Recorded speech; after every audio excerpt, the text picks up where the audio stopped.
Panda. So yan mga lods, long time no see. So ito yung re-repair natin mga lods. So itong tailgate is repair. Yung damage ganyan eh. Tapos pa ganyan. So mga lods, repair daw, repair. Hanggang inner print to mga lods. Ano, kita nyo.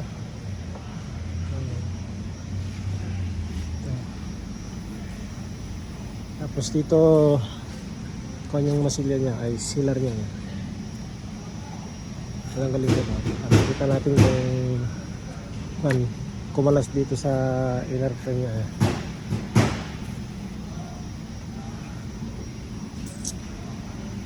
Yan. Tanggalin natin yung trim niya tapos tulak natin. Baka sakaling mabawasan yung UP. So yun mga legs, gagawin natin yan. Medyo wala na tayo sa hayos kasi dami na tayong ginawa. Nag-repeat tayo ng marami. So yan.